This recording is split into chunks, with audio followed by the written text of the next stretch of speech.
नमस्कार साथियों, स्वागत है आप सभी का आपकी अपनी पाठशाला पर। मैं हूं अंकित अवस्थी। आप हैं मेरे साथ में एक ऐसे सेशन पर चर्चा करने के लिए जिस सेशन की आप लोगों को 4 दिन से लगातार सुर्खियां विभिन्न माध्यमों से मिल रही हैं। हम लोग भी दिन भर में कम से कम 2 से 3 अपडेट ट्विटर के माध्यम से आप लोगों को दे रहे हैं कि क्या हुआ, कैसे हुआ। ये ट्विटर पर तो हम लोग अपडेट डे 1 से ही दे रहे हैं, लेकिन अब चूंकि इस घटना को 12 सितंबर के बाद आज हम लोग 16 सितंबर के दिन में चर्चा कर रहे हैं कि ऐसा क्या हुआ कि हमारे 4 जाबाज अफसरों की शहादत के बावजूद भी अभी तक मुठभेड़ जारी है आतंकियों के साथ। जैसा कि आप सभी जानते हैं कि कश्मीर के अंदर इस समय गजब लेवल का फ्रस्ट्रेशन चल रहा है आतंकियों के बीच में। फ्रस्ट्रेशन इस बात का कि एक तरफ तो पाकिस्तान की बैंकरप्सी है, तो दूसरी तरफ कश्मीर के लोग अब खुद से पूरी तरह देश की इकोनॉमी के साथ जुड़कर कदम से कदम मिलाते हुए आगे बढ़ रहे हैं। जहां एक और टूरिज्म है, वहीं दूसरी ओर रोजगार के नए अवसर हैं और तीसरी तरफ आने वाला दुनिया का इन्वेस्टमेंट है। ये सभी चीजें आतंकियों को और विशेष रूप से पत्थरबाजों को बड़ा निराश कर रही हैं। जहां एक और सरकार ने हुर्रियत के साथ पूरी तरह सख्ती बरती हुई है, वहीं दूसरी ओर युवाओं को बरगलाने वाले जो नेता थे उनको भी नजरबंद किया हुआ है। वहीं ऐसी स्थिति में बहुत से लोग जिनकी राजनीतिक रोटियां या फिर यह समझिए कि आतंक के दम पर जो पैसे कमाने की कला थी वो इन दिनों ठप हो पड़ी है। ऐसी स्थिति में फ्रस्ट्रेशन का अंजाम क्या होता है वो आज के सेशन में हम लोग आपके साथ में हैं। क्योंकि कश्मीर में जो वारदात आप लोग सुन रहे हैं, फिलहाल यह वारदात अपने आप में कश्मीर के अंदर उन लोगों की फ्रस्ट्रेशन का परिणाम है जो लोग कश्मीर की तरक्की के साथ अपने आप को नहीं देख पाए। समटाइम्स ऐसा होता है, कहते हैं खिसियानी बिल्ली खंबा नोचती है। ये कुछ उस तरह की ही हिमाकत है जो आतंकियों के द्वारा की गई है, क्योंकि असल मायने में वो लगातार जो प्रयास कर रहे थे पत्थरबाजों को भड़काने का, लगातार मेन स्ट्रीम मीडिया के माध्यम से यह दिखाने का कि देखिए कश्मीर कितना परेशान है, कितना तंग है। आज कश्मीर से खबरें आती हैं कि यहां अब तक का सबसे बड़ा टूरिज्म आ चुका है, लोग बड़ी मात्रा में इन्वेस्टमेंट कर रहे हैं। तो यह अपने आप में बहुत सारे लोगों के लिए काफी नेगेटिव है। ऐसी स्थिति में एक ऐसी दुखद घटना का हमारा साक्षात्कार होता है जिससे कि 4 दिन से पूरा देश स्तब्ध है और वो इस विषय पर लगातार अब कहीं ना कहीं विमर्श में है कि यार ऐसा क्या है कि हमारे इतने अधिक सैनिक, लगभग 2000 से अधिक सैनिक अखबारों की सुर्खियों में है कि वो सर्च ऑपरेशन में जुटे हैं, लेकिन मुठभेड़ अभी तक नहीं रुकी है। तो चलिए इस घटना के ऊपर प्रकाश डालते हैं।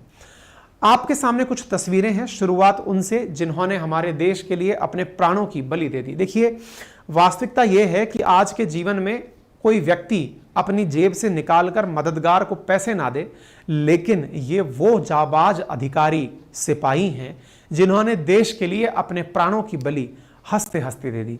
इन जाबाज सिपाहियों और सेना के अधिकारियों को, पुलिस के अधिकारियों को पूरा अंकित परिवार, अपनी पाठशाला टीम लगातार लंबे समय से सल्यूट करती आ रही है और ये मानती है कि आपकी वजह से ही हम देश के विभिन्न कोनों में लोग जो अपना अपना काम कर रहे हैं सकुशल तरीके से, वो आपके बदौलत है, आपके दम पर है। क्योंकि आप लोगों ने हमें ये सुरक्षा दी है, तो हम आपको अपनी तरफ से श्रद्धा सुमन अर्पित करते हैं और आपके इस बलिदान को जाया नहीं होने दिया जाएगा।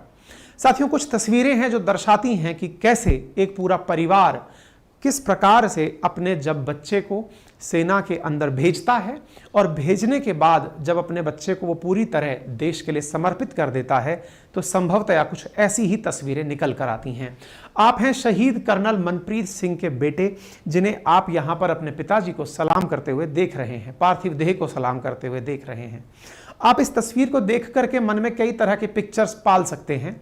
बस एक बार मैं तो इतना ही कहूँगा कि इस तस्वीर में जब हम किसी भी तरफ अपने आप को देखते हैं, चाहे इस तरफ या दूसरी तरफ, अपने आप में रूह कांप उठती है। कैसा कलेजा होगा इन परिवारजनों का, ये कितने वीर होंगे ये परिवारजन, ये इनके इस भाव से ही स्पष्ट होता है। एक और तस्वीर है जहां पर पूरे गांव वाले कर्नल मनप्रीत सिंह की अंतिम यात्रा में उनके साथ हैं। और साथियों, ये बात बहुत बड़ी भी है, क्योंकि असल मायने में एक शहीद को और जो लोग शहादत के लिए अपने सिर पर कफन बांधकर बॉर्डर पर खड़े हैं, उनके लिए भी ये बहुत बड़ा मोटिवेशन है कि मेरी मौत एक यादगार होगी। जाना इस मृत्युलोक से सबको है, लेकिन वो लोग जो जीते जी अमर हो गए, आप वो हैं। और ऐसे लोगों को पूरी दुनिया हमेशा याद रखे, सम्मान बरकरार रहे। यही हमारे वीरों का असली हौसला है। मेरे प्यारे साथियों, शहीदों की जहां बात हो वहीं पर शहीद कर्नल मनप्रीत सिंह की श्रद्धांजलि के अंदर आप लोगों को देख रहे हैं। ठीक इसी प्रकार से शहीद मेजर जो आशीष हैं, उनकी माताजी को आप देख सकते हैं, जो कि अपने साथ प्रणाम की मुद्रा में अपने बेटे की अंतिम यात्रा में साथ साथ चल रही हैं। अंतिम यात्रा में माताजी सलाम कर रही हैं और कह रही हैं कि मैं अपने बच्चे के जाने पर रोऊंगी नहीं। एक माँ के द्वारा, एक बेटे के द्वारा ये जो दृश्य हैं, ये आपके अंदर तक बहुत ज़्यादा अंदर की गहराइयों तक झकझोरने वाले हैं। मेरे प्यारे साथियों, यहाँ माताजी कहती हैं कि मैंने शेर बेटे को जन्म दिया था, वो देश का बेटा था, मैं रोऊंगी नहीं, उसे सल्यूट करूंगी, झोली में लूंगी अपने बेटे को, स्वागत करूंगी उसका। ये शायद किसी वीर को जनने वाली जो वीर माताएं हैं, उन्हीं के अंदर का कलेजा होगा, जो इस तरह के दृश्य को भी अपने आंखों में बिल्कुल ओझल नहीं होने देना चाहती कि मेरा वीर बेटा था, गया है तो मैं इस बात पर क्यों रोऊंगी, मेरा शेर था वो। ये कलेजा है, तभी आज हिंदुस्तान सुरक्षित है। हमें लगता है कि हमारे देश की माताएं बहनें, वास्तविकता में आप जैसों की वजह से ही हमारे देश के अंदर हर व्यक्ति अपने आप को देश का अभिन्न हिस्सा मानकर देश को ऊंचाइयों तक ले जाने के लिए सदा संघर्षशील बना हुआ है। ऐसे ही एक और दृश्य आया जिसमें जम्मू कश्मीर पुलिस के एक डीएसपी हुमायूं, जब वो अंतिम क्षणों में थे तो अपनी पत्नी को कॉल करके, वीडियो कॉल करके कहते हैं कि मुझे गोली लगी है, शायद मैं बच ना पाऊं, बेटे का ख्याल रखना। ये दृश्य किसी फिल्म के अंदर देखकर भी आपको जब उद्विग्न कर देता है, परेशान कर देता है, लेकिन जब विचार केवल आप कल्पनाओं में भी करते हैं कि ये रियल है, एक डीएसपी जिसके फादर खुद आईजी पद से रिटायर्ड हुए हैं, अपने बेटे के द्वारा अपनी बेटे की जो पत्नी है उनको आए हुए इस कॉल से आप विचार करिए कि क्या अवस्था रही होगी। स्थिति ये कि जब शहीद को गोली लगी है, उस समय भी जब फोर्स उनको ढूंढ रही है तो ऐसे स्थान पर थे वो कि उन्हें सर्च ऑपरेशन के माध्यम से ढूंढने में भी 6 घंटे लगे, डेड बॉडी को भी ढूंढने में 6 घंटे लगे। ये सभी दृश्यों ने संपूर्ण भारत को पूरी तरह से अपनी तरफ, एक तरह से समझिए कि स्तब्ध करके रखा हुआ है, और हर किसी के अंदर एक ही भाव है कि अल्टीमेटली इन लोगों का क्या इलाज किया जाए। निश्चित ही हम लोग इनका इलाज करेंगे, लेकिन ये कुछ क्षण ऐसे आते हैं जो हम सबको सोचने के लिए पुनः विवश करते हैं कि क्या कमी रह गई थी भारत के प्यार में, जहां पर कुछ ऐसे आतंकी भी पनप गए जिन्होंने इस तरह के दृश्यों को जन्म दिया। मेरे प्यारे साथियों, आप यहां पर जो तस्वीरें देख रहे हैं, ये तस्वीरें उस डीएसपी के पिता की हैं जिन्होंने इस शरीर को छोड़ दिया है, जो खुद आईजी के पद से पुलिस से रिटायर्ड हुए हैं। ये सभी तस्वीरें अपने आप में आप तीनों को आज हर किसी के मोबाइल पर या तो वॉलपेपर बना चुकी हैं, स्टेटस मैसेज बना चुकी हैं, और सब अपने अपने लेवल पर इन सभी को श्रद्धासुमन अर्पित कर रहे हैं। फिर एक बड़ा सवाल खड़ा होता है, और वो ये है कि आज 16 सितंबर के दिन भी 4 दिन से मुठभेड़ चल रही है। 2000 जवान आज भी उन आतंकियों को तलाश रहे हैं जिन्होंने इस घटना को अंजाम दिया। खबर है कि इनमें से 2 आतंकी मारे जा चुके हैं, 2 आतंकियों की तलाश जारी है। तो फिर आपके दिमाग में सवाल आएगा, ऐसा भी क्या है कि ये अब तक मारे ना जा सके, और कौन आतंकी हैं जिन्होंने इस घटना को अंजाम दिया? तो चलिए आगे चलते हैं। कश्मीर एनकाउंटर के अंदर 50 से ज्यादा घंटे बीत चुके हैं। अभी तक सुनने में आ रहा है कि अभी तक 3 जो हैं वो आतंकी, 2 या 3 का फिगर चल रहा है।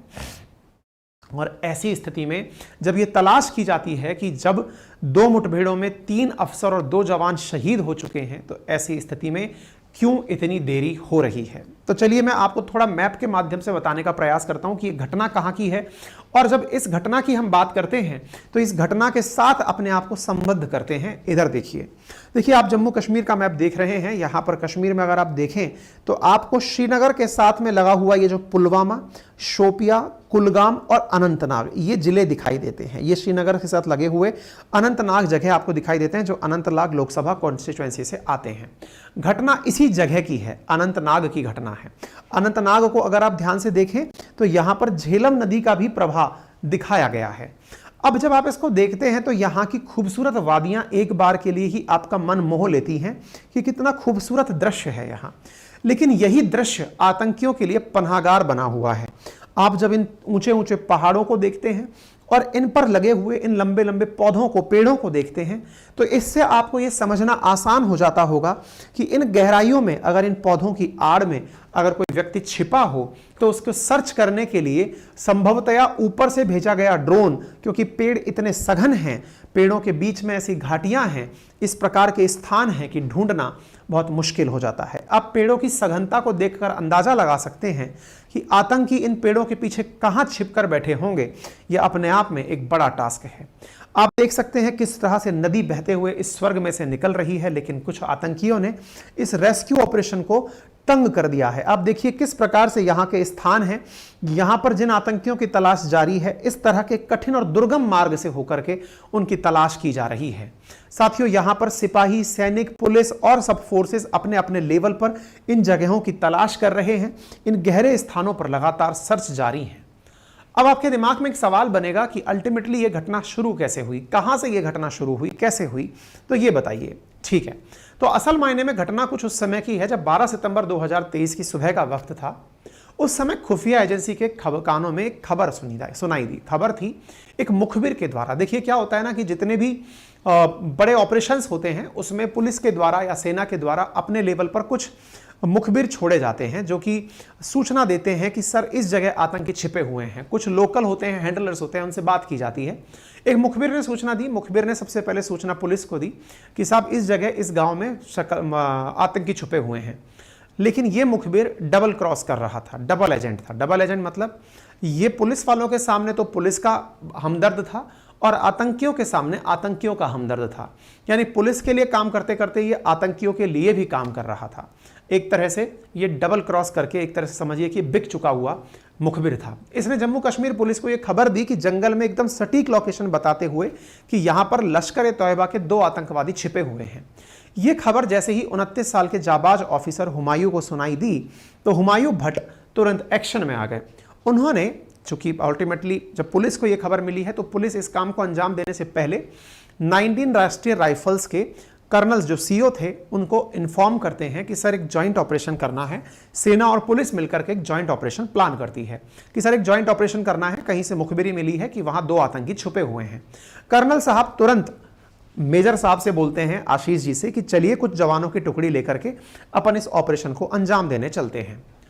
आतंकियों के छिपे होने की सूचना मुखबिर के द्वारा एग्जैक्ट दी गई थी कि इस जगह छुपे हुए हैं, तो बड़ी ही एक्यूरेसी के साथ वो उस जगह जा रहे थे। जब वहां पर पहुंच रहे थे, जब दोनों लोकेशंस पहुंच रही थी, सब जगह इस तरह से पहुंचते हुए सैनिक और सिपाही जा रहे थे। वहां पर घात लगाकर बैठे हुए आतंकी जिन्होंने इस मुखबिर को भेजा था कि जाओ उनको लेकर आओ, तो भाई साहब वहां पर ये पहुंचे हुए आतंकियों ने सेना के जवानों पर और डीएसपी पर गोलियां चला दी। इसी के चलते हुए वो वहीं पर वीर गति को प्राप्त हो गए। ऑपरेशन काफी मुश्किल था। मक्के के खेत, सेब के बगीचे, पहाड़ी के घने जंगल और इसी के बीच में यह ऑपरेशन चल रहा था। और यह प्रॉपर तरीके से प्लान किया हुआ हमला था। यानी कि इसकी आतंकी लंबे समय से इंतजार लगा के बैठे थे कि वो आएंगे और तभी जाकर के हम उन पर गोली चलाएंगे। गोली लगते ही सेना के 3 अफसर गिर गए और अफसरों के गिरने के बाद इनमें से एक पहाड़ी की चोटी से गिरकर खाई में गिर गए। डीएसपी हाइडआउट के बगल में ही गिर गए, यानी कि जहां से छुपकर वार किया जा रहा था वहां गिर गए। सेना का जो दस्ता आगे चल रहा था, जिसे हरावल दस्ता कहते हैं, उस दस्ते ने 8 किलोमीटर दूर तक की पैदल यात्रा की। जैसे ही पहाड़ी पर चलने लगे तब तुरंत आतंकियों ने स्नाइपर से अटैक कर दिया। यानी कि रास्ते से 8 किलोमीटर दूर तक तो चलकर जाना पड़ा और वहीं पर घात लगाकर, पहाड़ी से निशाना लगाकर स्नाइपर बैठ करके आतंकी बैठे हुए थे, जिन्होंने गोली चला करके हमला कर दिया। कहते हैं कि आतंकियों के पास इतना असला था कि ये जब सेना का हेलीकॉप्टर बचाव के लिए आया तो उस पर भी हमला कर रहे थे। दहशतगर्द ऊंचाई पर बैठे थे। कारगिल याद करिए, जिस समय पाकिस्तानी पहाड़ियों पर बैठ करके हमारी सेना पर हमला कर रहे थे। कुछ वैसा ही इन दहशतगर्दों ने ऊंचाई का फायदा उठाकर हमारी सेना पर और हमारे पुलिस पर हमला किया और हमला करके पहाड़ी के ऊपर से हमला करने से टारगेट बनाया गया। जवाबी कार्रवाई चल रही थी, लेकिन ये मौके का फायदा उठाकर वहां से निकल लिए। लेकिन इस पूरी घटना में जिस व्यक्ति का नाम सबसे ज्यादा निकल कर आ रहा है वो उजैर खान है। ये आतंकवादी है जिसके ऊपर 10 लाख रुपए का इनाम घोषित हो रखा है। ये जो जंगल है जिस जगह ये घटना हुई है, ये कोकरनाग इलाके का जंगल है और ये उजैर खान यहां का लोकल है, यानी इसी क्षेत्र का आतंकी है, यहीं से पनपा हुआ आतंकी है और इसे इस पूरे जंगल का बारीकी से पता है। जैसे आप में से बहुत सारे लोगों को अपने क्षेत्र का पता होता है कि मेरे क्षेत्र में कौन सी जगह खाई है, कौन सी जगह गुफा मिल सकती है, कहाँ ऊंचे वृक्ष हैं, कहाँ पर छिपा जा सकता है। कुछ उसी तरह से ये जो आतंकी है ये उस जगह का पूरी तरह परिचित है। ए कैटेगरी का आतंकी, ए प्लस कैटेगरी का आतंकी माना हुआ है। 10 लाख रुपए का इसके ऊपर इनाम है। ये लश्कर का आतंकी है। उजैर ने ही ओवरग्राउंड वर्कर्स और जंगल की जानकारी का फायदा उठाकर इस आतंकी घटना को अंजाम दिया है। यहां पर बात सुनने में आ रही है कि असल मायने में यह पूरी कहानी एक मुखबिर की गद्दारी के कारण निकल कर आई। आप में से कुछ लोग कहेंगे कि सर ऐसे तो मुखबिर पर यकीन ही नहीं करना चाहिए, लेकिन बहुत सारी कार्रवाइयां मुखबिर के कारण सफल भी होती हैं, लेकिन प्रिकॉशंस रख करके ही ये सारे काम करने होते हैं, ठीक है ना। तो इसी का परिणाम निकला कि आज आप इन्हें तस्वीर में देख रहे हैं। नेशन इन्हें सल्यूट कर रहा है। आज आप जो पार्थिव देह जाते हुए देख रहे हैं ये उसी घटना के परिणाम स्वरूप जो जाते हुए आप हमारे अधिकारियों को, उनके पार्थिव शरीरों को देख रहे हैं, ठीक है। अब इससे आगे की बात करते हुए कि ये कौन से बटालियन के थे, तो मैं बता दूं कर्नल मनप्रीत सिंह जो हैं वो कमांडिंग ऑफिसर 19 राष्ट्रीय राइफल्स के थे। मेजर आशीष धोचक जो हैं वो मतलब belonging to 15 6th light infantry थे। और डेप्यूटी सुपरिटेंडेंट जो हुमायूं भट्ट हैं ये जम्मू कश्मीर पुलिस के अधिकारी थे। जो कर्नल मनप्रीत सिंह हैं इनके दादा ने भी आज़ादी की लड़ाई लड़ी थी। आप 2003 में भर्ती हुए थे और 2005 के अंदर मेजर बन गए थे और 2003 में लेफ्टिनेंट के पद पर ही भर्ती होते हुए कर्नल के पद तक पहुंचे थे। इसी प्रकार से मेजर जो हैं वो दुश्मनों से निपटकर लौटने की बात कहते हुए ही गृह गए थे। आप उनकी माताजी की तस्वीरें देख रहे हैं जिस पर कि बयान पूछा गया। माताजी पूछ रही हैं कब तक हमारे जवान शहीद होते रहेंगे, तो मंत्री का बयान है कि हम इस पर लगातार प्रयास कर रहे हैं। इसके बाद में किस आतंकी संगठन ने इसकी जिम्मेदारी ली, तो द रेजिस्टेंट फ्रंट नाम से एक आतंकी संगठन है अनंतनाग एनकाउंटर में जिसने इसकी जानकारी ली, मतलब जिम्मेदारी ली है। द रेजिस्टेंस फ्रंट यूएपीए की एक्टिविटीज के बाद पनपा हुआ है। ये लश्कर का एक आउटफिट है और ये कोशिश करता है कि जो लोग सोशल मीडिया पर काफी एंटी गवर्नमेंट हैं उन्हें टारगेट किया जाए, उन्हें अपने साथ लिया जाए। सोशल मीडिया के माध्यम से ये ऑपरेट कर रहा है। फिलहाल के टाइम में ये काफी चैलेंज बना हुआ है जम्मू कश्मीर के अंदर। शुक्रवार को ही जारी जो दहशतगर्दी थी उसके बाद से हेलीकॉप्टर और ड्रोन की मदद ली जा रही है। आप यहां पर पूरी तरह से निगरानी करते हुए सिपाहियों को देख सकते हैं। इस प्रकार से रॉकेट लॉन्चर्स दाग कर जहां जहां संभावित एरियाज हैं वहां पर निशाने बनाए जा रहे हैं। चारों तरफ के एरिया को सील कर दिया गया है। ये जहां से भी बचकर निकलेंगे वहां पर मुस्तैदी से सेना तैनात कर दी गई है।